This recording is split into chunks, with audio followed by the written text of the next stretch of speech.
지난주 뉴스를 보니까 좀 황당한 뉴스가 하나 있었죠? 엘리베이터에 전단지를 누가 붙였는데 그 전단지를 어떤 여중생이 뗐대요. 왜 뗐느냐? 이게 하필이면 거울에 붙여놨어. 거울이 잘 안 보여. 우리 중학생들은 거울 없이는 못 살죠? 거울을 봐야 되는데 거울에다가 전단지를 붙여놔서 띄워버렸어요. 그런데 이 전단지를 붙인 사람이 이 여중생을 신고를 했어요. 그래서 이 여중생이 경찰의 조서를 받고 검찰에 송치가 됐습니다. 조사가 끝나면 이제 검찰로 넘어가게 되죠. 그런데 죄명이 뭐냐? 재물 손괴죄래요. 재물 손괴죄. 남의 재물을 망가뜨렸다. 그럼 이 전단지가 얼마나 가느냐? 우리가 보통 120파운드, 우리가 A4 용지만한 거 하나 인쇄할 때 큰 종이로 인쇄해요.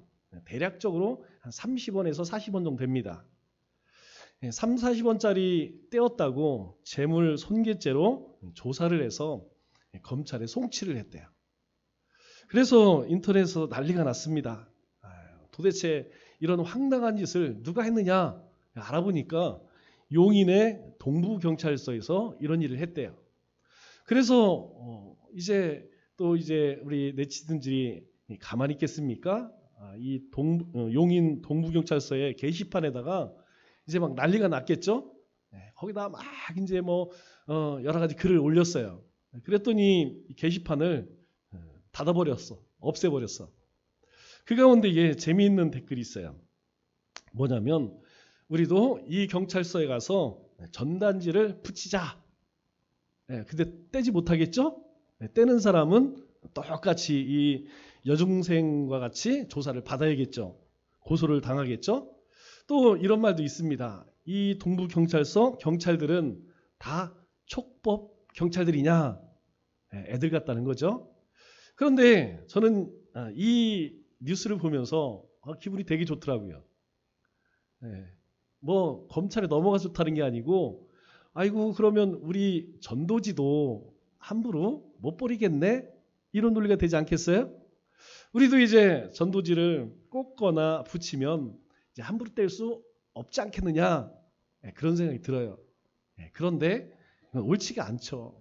우선은 불법 전단지를 붙이지 말아야 하고 그리고 띄었다고 해서 그것을 고소를 한다든가 그걸 가지고 또 조사를 하는 경찰이나 다 좀 한심스럽죠?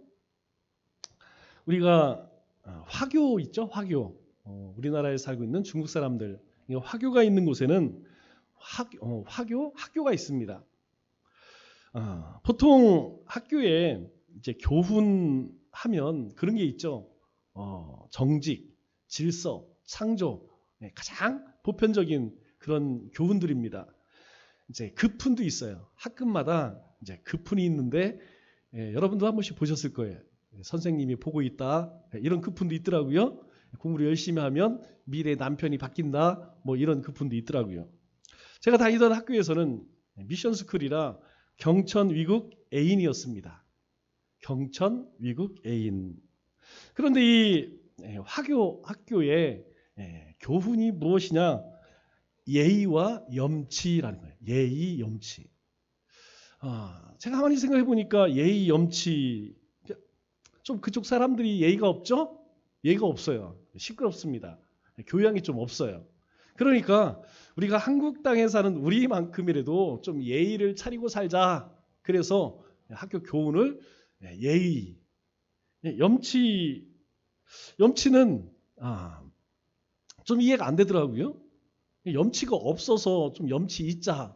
그래서 염치를 넣는지 어쨌든 간에 학교 교훈으로는 잘 사용하지 않는, 잘 쓰지 않는 예의, 염치라고 하는 교훈을 써요. 이 예의는 좀 이해가 되는데 염치는 아무리 생각을 해봐도 잘 이해가 안 돼요. 뜻밖입니다. 우리가 교육 이념으로 쓸 말들이 얼마나 많습니까? 그런데 왜 하필 이 염치를 택했을까? 한참 생각을 해보니까 염치의 뜻이 무엇이냐? 체면과 부끄러움을 아는 마음. 여러분, 체면과 부끄러움을 아는 마음. 우리 가만히 생각해 보면 사실 그보다 귀한 배움이 어디 있을까 이런 생각이 들어요. 사람이 무엇이 부끄러운지를 모른다면 그게 사람일까요? 부끄러움을 알기 때문에 사람이 짐승보다 나은 거 아니겠습니까?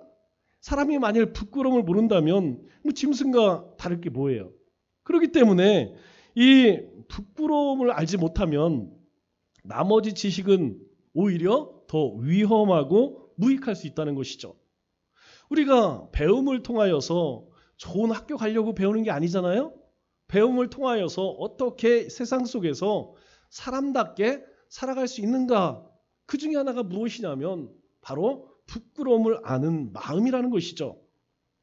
이 부끄러움을 소중히 여기는 마음이 참 귀한 마음입니다. 그리고 한편으로는 그런 생각이 들어요. 야, 상당히 성경적이다. 여러분 그렇지 않습니까? 우리가 수요일날 팔복 말씀을 배울 때에 애통하는 자는 복이 있다. 그렇게 이야기해요. 그러면 하나님의 위로하심이 있을 것이다. 이렇게 이야기합니다. 여러분, 애통하는 것이 뭐예요? 결국 우리 자신을 바라보며 죄와 허물을 우리가 부끄러워하는 거 아니겠습니까? 아, 내가 이런 존재구나. 내가 이렇게밖에 행할 수 없는 이런 연약한 존재구나. 여러분, 부끄러움 아는 것, 그게 애통하는 마음이 아닌가 싶어요. 여러분, 애통하는 마음이 있을 때에, 부끄러운 마음이 있을 때에 우리가 하나님 앞에 나아가서 회개하지 않겠어요? 부끄러운 것이 없는데, 애통하는 것이 없는데 하나님 앞에 회개가 될까요? 예, 아마 회개가 안 됩니다. 그러면 우리는 무엇을 부끄러워할까요? 우리는 무엇을 부끄러워해야 할까요? 적어도 그리스도인들은 죄에 대해서 부끄러워해야 됩니다. 또 하나님 말씀에 순종하지 못하는 것에 대해서 부끄러움을 느껴야 돼요. 또 하나님의 뜻을 깨닫지 못하고 행하지 못한 것에 대해서 우리가 부끄러워해야 해요. 그런데 여러분, 왜 우리가 죄를 짓고 순종하지 못하고 그리고 하나님의 뜻을 분별하지 못할까요? 그것은 1차적으로 복음이 무엇인지 잘 모르기 때문이라는 것이죠. 우리가 진정 복음의 가치를 안다면 적어도 우리가 복음 앞에서 또는 세상 가운데에서 부끄럽지 않은 삶을 살아갈 수 있다는 것입니다. 즉, 우리는 어쩌면 이 복음을 부끄러워하고 있는지도 몰라요. 여러분 어떻습니까? 나는 복음을 부끄러워하지 않고 있나요? 우리 누가복음 9장 26절 말씀 보니까 주님께서 이런 말씀을 하세요. 누구든지 나와 내 말을 부끄러워하지 아니하면 이렇게 이야기해요. 예수님께서 예수님과 예수님이 하신 말씀, 하나님과 하나님께서 그 백성들에게 주신 말씀을 창피하게 여기지 않는다면 주님도 자신의 영광과 아버지의 영광과 거룩한 천사의 영광으로 올 때 그를 부끄러워하지 않을 것이다 이렇게 이야기합니다. 더 쉽게 이야기하면 네가 나를 부끄러워하지 않으면 나도 너를 부끄럽게 여기지 않을 거야. 네가 나를 자랑스럽게 여기면 나도 너를 자랑스럽게 여길 거야. 네가 나를 높이면 나도 너를 높일 거야. 그런데 너는 혹시 나와 내 말을 부끄러워하고 있지는 않으냐? 이렇게 묻고 있는 것이죠. 사도 바울은 오늘 본문 말씀을 통하여서 복음을 전하는 일, 이것이 참으로 희귀한 일이고 우리가 상상하기 힘든 초자연적인 요소를 가지고 있다 이렇게 우리에게 말씀합니다. 그래서 사도 바울은 먼저 우리가 전도를 하는데 정말 쓸데없는 소용없는 두 가지 사실을 우리에게 가르쳐주고 있어요. 그 첫 번째가 무엇이냐면 말과 지혜의 아름다움은 우리가 복음을 전하는 데 있어서 소용이 없다. 별 쓸모가 없다. 이렇게 이야기합니다. 우리 1절 말씀을 보니까 이렇게 이야기합니다. 내가 너희에게 나아가 하나님의 증거를 전할 때 복음 전하는 것이죠. 말과 지혜의 아름다운 것으로 하지 아니하였다. 이렇게 이야기합니다. 아름다움이라는 말은 탁월하다, 우수하다, 뛰어나다 이런 의미를 가지고 있죠. 예로부터 뛰어난 정치가나 철학자들은 달변으로 사람들을 선동하고 휘잡았습니다. 그래서 정치가들은 첫 번째로 수사학을 공부해요. 뭘 이렇게 수사하는 그 수사가 아니고 말을 잘하는 훈련을 한다는 거예요. 웅변을 한다는 것이죠. 웅변으로 사람의 마음을 녹였다는 것입니다. 이것이 세상 사람들이 군중을 선동하는 방법이라는 것이죠. 대표적인 게 누굽니까? 히틀러죠. 여러분들이 히틀러가 연설하는 걸 보았다면 혹할 수 있어요. 정말 대중 앞에서 그의 연설은 대단합니다. 사람들을 열광하게 해요. 갑자기 뭔가 그 연설을 들으면 해야 될 것 같아. 히틀러가 이야기하는 그 비전을 쫓아야 될 것 같아. 결국 어떻습니까? 엄청난 재앙을 몰고 왔죠. 그런데 사도 바울은 그와 같은 것이 복음을 전할 때는 전혀 필요가 없다. 그것을 알았다는 것이죠.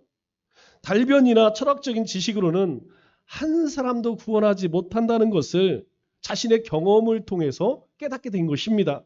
어디에서 그랬을까요? 우리가 잘 알고 있는 아덴에서 그랬어요. 아테네죠. 여러분, 아테네가 어떤 곳입니까? 그리스의 철학이, 신화가 나온 곳이죠. 대단한 곳입니다. 우리 잘 알고 있는 철학가 아리스토텔레스, 플라톤 이런 사람들이 나온 곳이에요. 그곳에서 사도 바울도 좀 배운 사람 아니겠습니까? 그래서 멋지게 연설을 하죠. 그래, 너희들이 힘이 종교심이 있구나. 너희들이 알지 못하는 그 신 내가 소개시켜줄게. 사도 바울도 좀 배운 사람이기 때문에 멋진 말을 합니다. 문제는 무엇이냐? 사람들이 예수님을 영접하지를 않아. 사도 바울이 가는 곳마다 엄청난 부흥의 역사가 회심의 역사, 회개 역사가 일어납니다. 복음의 역사가 일어나죠. 그런데 이 아덴에서는 아무 일도 안 일어나요. 몇몇 사람 빼고는 별 반응이 없었던 것이죠. 그래서 이 아덴 아래쪽이 고린도 아니에요? 이 참담한 심정으로 고린도에 들어오면서 그 마음속으로 다짐을 합니다. 내가 다시는 이 철학적인 이야기나 사람들에게 유식하게 보이는 말을 하지 않겠노라. 그렇게 결심했던 것이죠. 그래서 4절에 이렇게 이야기합니다. 내 말과 전도함이 설득력 있는 지혜의 말로 하지 아니하고 이렇게 이야기해요. 아덴에서 그렇게 했거든요. 사람들에게 뭔가 지혜 있는 말, 멋진 말 그런 말로 했더니 아무 소득이 없어요. 그래서 이 고린도에 오면서 내가 이제 전도함에 있어서 그거 하지 않겠다. 내가 가지고 있는 지식 그거 자랑하지 않겠다. 세상 그 논리로 그 지식으로 내가 복음을 전하지 않겠다. 이 말을 들으면 여러분 참 위로가 됩니다. 여러분 우리가 사도 바울보다 말을 더 잘할까요? 우리는 믿지 않는 사람 앞에 서면 입국이에요. 말이 나오지 않습니다. 뭘 얘기할지도 몰라요. 머리가 그냥 텅 비고 물어보면 그냥 무서워. 우리가 말 못한다고 낙심할 것이 없다는 것이죠. 왜냐하면 우리가 복음을 전하는 데 있어서 하나님의 거룩한 백성으로 증인된 삶에 있어서 말 잘하는 거 그거 그렇게 중요하지 않다는 것입니다. 사도 바울이 또 복음을 전하는 데 있어서 아무 소용없다고 말하는 것 또 하나가 있는데 그것이 무엇이냐면 자신감이라는 거예요. 우리 전도에 있어서 우리의 자신감도 전혀 쓸데없다 이렇게 말씀합니다. 사도 바울이 이 고린도에서 보여준 모습은 여러분 어떤 모습일까요? 3절 말씀에 보니까 이렇게 이야기합니다. 내가 너희 가운데 거할 때 약하고 두려워하고 힘이 떨어노라. 여러분 이 고백 속에서 사도 바울의 어떤 자신감을 찾아볼 수 있나요? 없습니다. 사도 바울이 이런 사람이 아니었어요. 늘 열정이 있고 열심이 있고 자신감이 넘치는 사람이었습니다. 그런데 어디에서도 이 고린도에서는 그런 모습을 찾아볼 수 없었다는 것이죠. 이 말은 사도 바울이 사람들이 무서워서 문 밖에도 나가지 못하고 떨고 있다는 말이 아니죠. 또 까딱 잘못했다가는 생명을 잃을지도 모른다는 그런 두려움에 사로잡혀 있다는 그런 뜻도 아닙니다. 사도 바울이 그렇게 비겁한 사람이었을까요? 사도 바울이 그렇게 겁 많은 사람이었을까요? 성경은 사도 바울에 대해서 그렇게 이야기하지 않습니다. 우리 고린도후서 11장 24절 이하의 말씀을 보면 사도 바울이 어떤 삶을 살았는지 스스로 고백해요. 자신은 유대인들에게 40에서 하나 감한매를 5번 맞았으며 3번 태장으로 맞고 1번 돌로 맞고 3번 파손하고 일주일을 깊은 바다에 지냈으며 동족들에게 그런 일을 당했대요. 그뿐일까요? 여러 번 여행하면서 전도, 선교 여행을 하면서 강의 위험과 강도 위험과 동족의 위험과 이방인의 위험과 신의 위험과 강의 위험과 바다의 위험과 거짓 형제 중에 위험을 당하고 또 수고하며 애쓰고 여러 번 자지 못하고 줄이며 목마르고 여러 번 굶고 춥고 헐벗었노라. 자신의 고백이에요. 이런 상황 가운데서도 이 사도 바울은 낙심하지 않았습니다. 두려워하지 않았어요. 그럴수록 더 열심히 자신의 목숨을 내걸고 전 삶을 내걸고 복음을 전했던 사도 바울입니다. 그렇다면 사도 바울이 심히 떨고 두려워했다는 말의 의미는 무엇일까요? 그 의미는 무엇이냐면 기를 쓴다고 되는 것도 아니고 자신감을 가지고 덤빈다고 되는 것도 아니라면 뭐에 있어서? 전도에 있어서 하나님의 복음을 증거하는 일에 있어서 내가 기를 쓰고 내가 자신만만하다고 만만하게 덤빈다고 해서 되는 게 아니라는 것이죠. 대신에 철저히 자신을 죽이자. 내 자신을 죽이자. 나중에 쓰러지는 한이 있다 할지라도 먼저 자기 자신을 완전히 포기하자는 것이죠. 그러고 나면 하나님께서 무엇인가 시작하실 것이라는 그러한 기대하는 마음이었던 것이죠. 즉 자만심과 자신감은 복음을 전하는 데 있어서 별다른 소용이 없다는 것입니다. 결국 사도 바울이 말하고 싶은 것이 무엇입니까? 그것은 우리가 복음을 전하는 데 있어서 전도함에 있어서 사람의 힘으로는 안 된다는 것. 그래서 사도 바울은 우리가 복음을 전할 때 꼭 필요한 2가지를 이야기합니다. 그 첫째가 무엇이냐? 2절 말씀을 보니까 복음이라는 것이죠. 2절 말씀에 내가 너희 중에 예수 그리스도와 그가 십자가에 못 박히신 것 외에는 아무것도 알지 아니하기로 작정하였습니다. 내가 예수와 십자가 외에는 알고 싶지도 않고 다른 얘기 하고 싶지도 않다. 사도 바울이 이렇게 고백하는 이 말의 의미가 무엇입니까? 나는 이 고린도에 와서 오직 예수님의 십자가, 예수님의 부활, 그리고 오직 예수 그리스도를 통한 죄사함의 은총만 전하리라. 그 외에는 내가 관심을 두지 않겠노라. 이렇게 고백하는 것이죠. 그러면 사도 바울은 왜 이렇게 작정했을까요? 사람의 달변이나 논리적인 설득으로는 아무 소용이 없었는데 단순히 예수님의 이름을 전할 때에 사람이 바뀌는 놀라운 광경을 목격했기 때문이라는 것입니다. 즉 예수님께서 우리를 위해서 십자가에서 못 박혀 죽으셨습니다. 그리고 죽음을 이기시고 3일 만에 부활하셨습니다. 이것을 믿으십시오. 여러분 이것을 믿으면 삽니다. 라고 전했어요. 설명을 장황하게 하지 않고 단순하게 이렇게 전했다는 것이죠. 그랬더니 사람들이 그 예수를 믿겠습니다. 회심의 역사가 일어난 것입니다. 그리고 나서 그 마음속에 엄청난 마음의 지각 변동이 일어나더니 죄를 회개하고 돌아오는 일들이 계속 일어나는 거예요. 이를 통해서 사도 바울은 전도할 때 예수님의 이름과 그리고 그의 십자가와 부활밖에는 더 중요한 것이 없구나. 이것을 확실하게 들었다는 것이죠. 우리 신앙에서 가장 중요한 것이 무엇일까요? 여러분 가만히 생각해 보세요. 우리 신앙생활에서 가장 중요한 것은 예수 그리스도예요. 예수님이 왜 나를 위해 십자가를 지셨는가? 예수님께서 사망 권세를 이기시고 부활한 것이 나에게 어떤 의미인가? 이것이 가장 중요하다는 거예요. 우리의 관심 어디 있을까요? 여러분 지난 한 주 우리의 관심은 어디 있었습니까? 예수님과 십자가 부활에 있었나요? 아니면 현실의 문제에 있었나요? 좀 돈 있으면 좋겠네. 우리 자식들이 좀 잘 되었으면 좋겠네. 좀 더 평안했으면 좋겠네. 건강했으면 좋겠네. 여러분들이 한번 가만히 생각을 해보세요.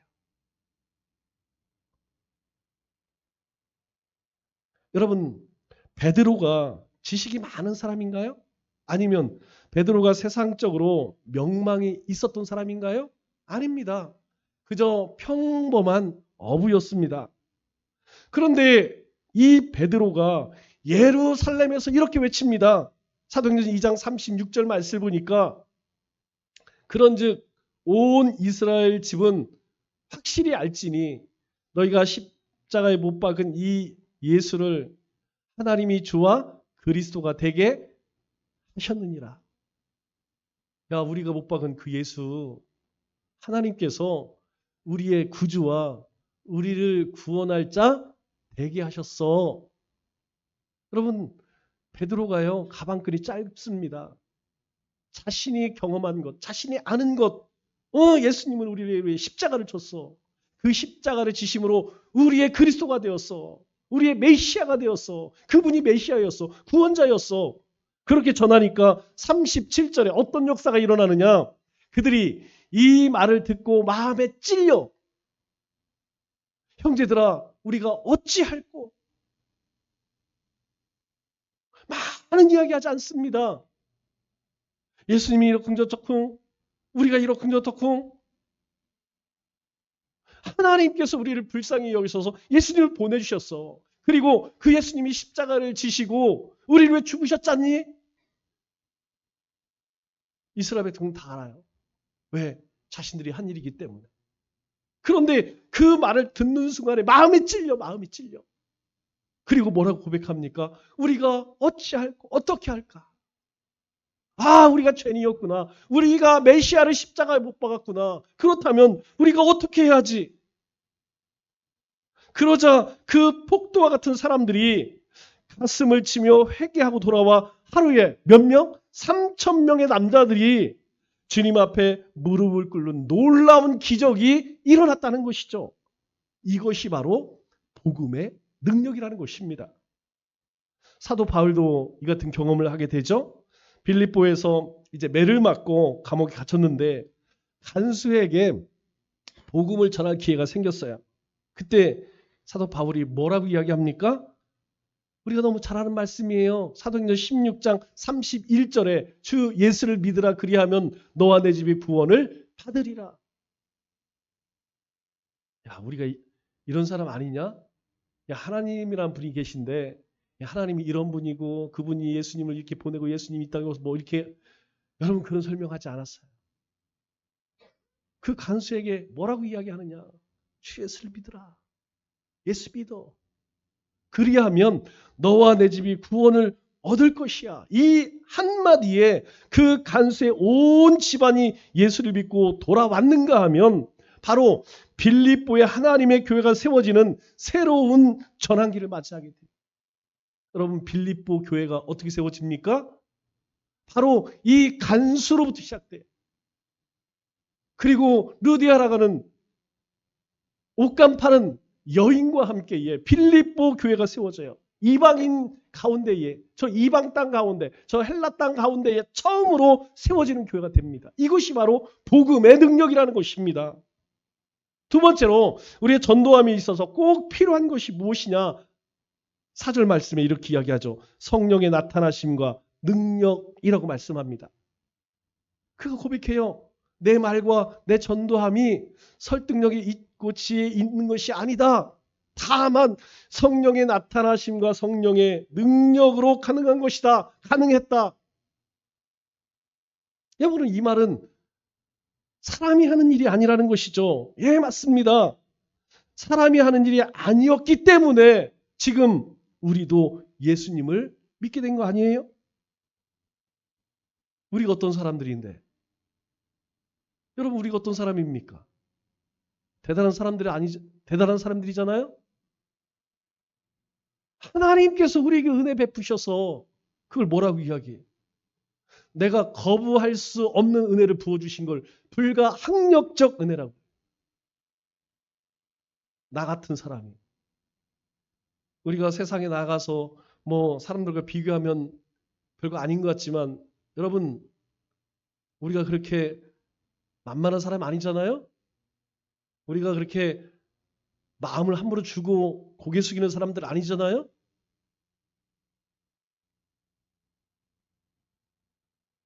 누가 자신을 설득했기 때문에 예수 믿었다고 생각하는 사람은 아무도 없습니다.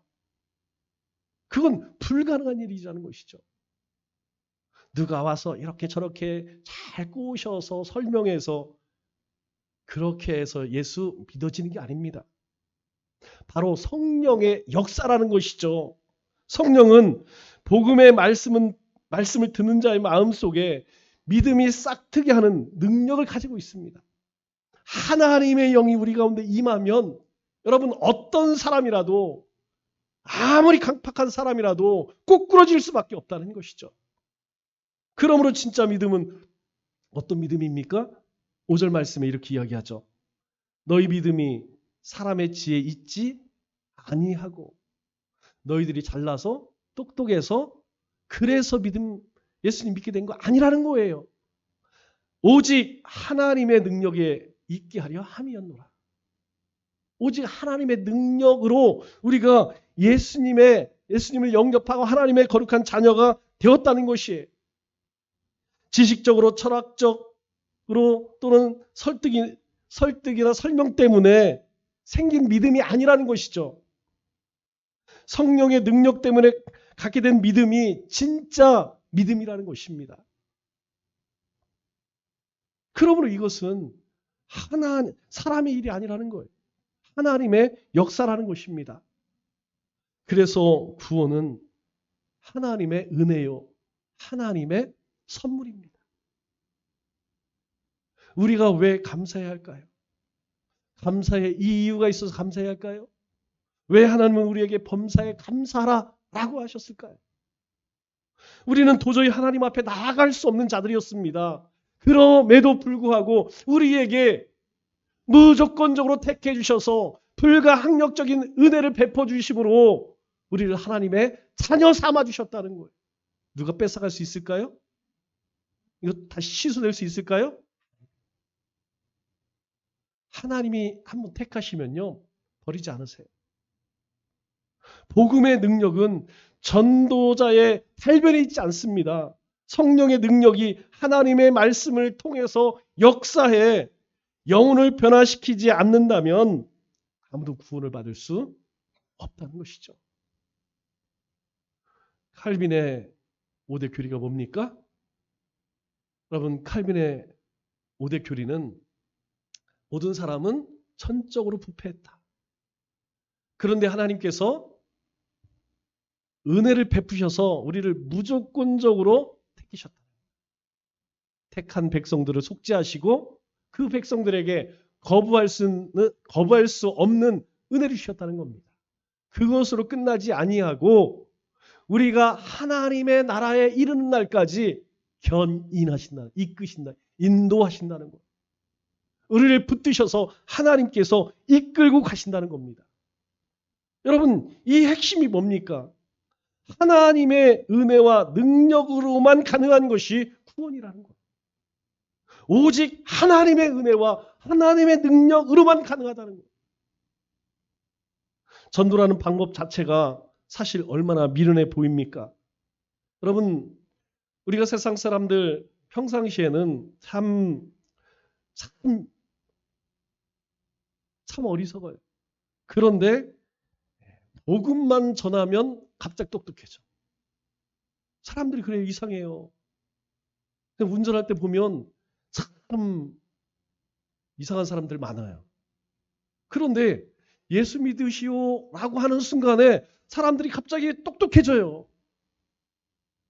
여러분, 사람들이 얼마나 똑똑하고 얼마나 교만합니까? 전도라는 것이 하나님 보실 때에는 미련하기 짝이 없는 방법입니다. 길거리에서 전도지를 나눠주는 걸 보면 여러분 어떤 생각이 들어요? 솔직히 요즘 이 시대에도, 요즘 세상에도 여러분 솔직히 그런 마음 들 때도 있죠? 그런데요, 세상 사람들이 우습게 보이는 그 십자가, 우습게 보이는 그 전도, 우습게 보이는 성령, 그런데 이것이 전도에 있어서는, 우리가 복음을 증거하는 데 있어서는 필수 요건이라는 거예요. 제가 얼마 전에 이런 책을 봤어요. 새로운 전도가 온다. 이 책을 살까 말까 고민을 많이 했습니다. 새로운 전도가 온다. 무언가 새로운 방법이 있나? 그런데 이 제목을 볼면 볼수록 별로 살고 싶지가 않아. 마음이 혹해서 사고 싶었는데 의미를 생각해 보면 안 사고 싶더라. 새로운 전도가 온다. 새로운 전도. 뭔가 더 고급스럽고 세련된 전도 방법이 있는가? 고민이 됐어요. 한참 생각을 했어요. 여러분, 더 새로운 전도 방법이 있을까요? 성경은 우리에게 두 가지를 이야기해요. 첫째는 우리로 거룩한 삶을 살래요. 그럼 거룩한 삶이 뭡니까? 선한 행실, 착하게 살라는 거예요. 착하고 의롭고 진실한 삶을 살라는 거예요. 그럴 때 우리가 누구든지 예수님 믿으세요. 그러면 하나님 역사예요. 우리 예수님 믿으세요 라고 할 때에 왜 우리 주변 사람들이 화를 내고 거부할까요? 우리 생활이 안 따라주기 때문에. 새로운 전도가 있을까요? 우리가 선하게 살지 않고 우리가 입술로 예수님 믿으세요 라고 전하지 않는 방법 외에 다른 방법이 있을까요? 그래서 전도는 영적 전쟁이라는 것입니다. 고린도 후서 4장 3절 이하의 말씀을 보니까 이런 말씀을 해요. 만일 우리의 복음이 가리었으면 망하는 자들에게 가려진 것이라. 그 중에 이 세상의 신이 믿지 아니한 자들의 마음을 혼미하게 하여. 여러분, 세상 신이 뭡니까? 세상 신은 사탄, 마귀, 더러운 영, 귀신을 이야기하는 것이죠. 혼미하게 한다는 것은 이것들이 도무지 보지 못하도록 눈을 가려놓는다는 것입니다. 쉽게 이야기하면 복음을 들어도 무슨 소리인지 알지 못하도록 아예 눈을 가려놓는다. 누가? 마귀 사탄이. 우리는 눈에 보이는 적과 싸우는 것이 아닙니다. 눈에 보이지 않는 악한 영들과의 싸움이라는 거. 이게 전도라는 것입니다.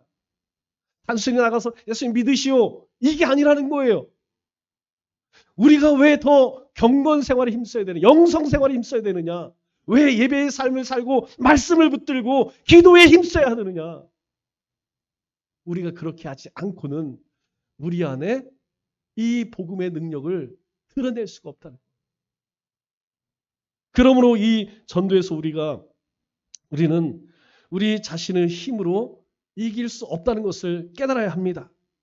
우리가 복음을 들고 나갈 때에 증인된 삶을 살 때에 성령의 능력이 우리와 함께 해야 한다는 것이에요. 하나님의 능력이, 말씀의 능력이, 성령의 능력이 우리 가운데 함께 해야 한다는 거예요. 그래서 에베소서 6장 18절에 뭐라고 이야기합니까? 모든 기도와 간구를 하되 항상 뭐 안에서? 성령 안에서 기도하고. 너희가 기도할 때에 이것도 부족하고 저것도 부족하고 이렇고 저렇고. 여러분, 그런 기도는 그냥 허공을 치는 기도라는 거예요. 너희가 기도를 하되 뭐해서? 성령 안에서 기도하라는 거예요. 성령이 주시는 감동으로 기도하라는 거예요. 왜 그렇게 이야기할까요? 성령의 감동으로 간구할 때에 하나님께서 우리에게 그 일들을 행할 수 있는 능력을 주신다는 것이죠. 이 영광스러운 복음을 하나님께서는 우리에게 맡겨주셨습니다. 성령을 우리에게 부어주셨습니다. 그리고 우리에게 전하라고 말씀하셨습니다. 달변 필요 없습니다. 많은 지식 필요하지 않습니다. 자신감 필요 없다는 것이죠. 오직 예수 그리스도의 복음을 들고 성령께 의존해 나가면 하나님이 역사하신다는 것입니다. 이 일에 우리 모두가 함께 동참하는 은혜가 있기를 바라요. 여러분 복음에 증인되시길 바랍니다. 우리 주변에 예수님이 없기 때문에 비참하게 살아가는 사람이 얼마나 많습니까? 여러분 그들이 안 보이시나요? 세상의 눈이 아니라 하나님의 눈으로 한번 보세요. 여러분 그들이 갈 곳은 정해져 있어요. 오늘 집에 가실 때에 그냥 가지 마세요. 나가시다 전도지 있으면 하나 가져가세요. 여러분 호주머니 속에 아직도 패스포드 외에 다른 곳이 없다면 가실 때 전도지, 명함 전도지 몇 장 가져가세요. 여러분 예비 신자들에게 연락하고 있나요? 예, 연락하십시오. 문자 보내세요. 안부 전하시기 바랍니다. 가능하면 밥도 사주세요. 커피도 사주세요. 섬겨주세요. 하나님이 역사하시는 거예요. 하나님의 일입니다. 세상이 악해서 문제가 되는 것이 아닙니다. 사람이 악해서 세상이 비참해지는 것이 아니에요. 세상과 사람은 신낙원 이래 지금까지 항상 악했습니다. 앞으로도 쭉 그럴 거예요. 진짜 문제는 세상 사람들이 예수님을 모른다는 데 있다는 것이죠. 복음의 능력이 살아있는데 성령의 역사가 오늘도 있는데 전하지 않기 때문이라는 것입니다. 그래서 사도 바울이 로마서 10장 4절, 14절에 뭐라고 이야기하죠? 믿지 아니하는 일을 어찌 풀으리요? 예. 아니, 믿지 않는 자들이 어떻게 하나님의 이름을 불러요? 듣지 못하는 이들이 어찌 믿으리요? 한 번도 예수님의 이름을 복음이 뭔지 하나님이 우리를 위해서 뭘 했는지 알지 못하는 사람들이 어떻게 믿겠습니까? 전파하는 자가 없이 어찌 들으리요? 적어도 우리가 예심 전도 축제 때만이라도 우리 모두 하나님께 기도하며 이 복음을 들고 우리 예비 신자들에게 하늘의 영광, 하늘의 행복을 안겨주는 우리 믿음의 권속들 다 되시기를 주님의 이름으로 축원합니다.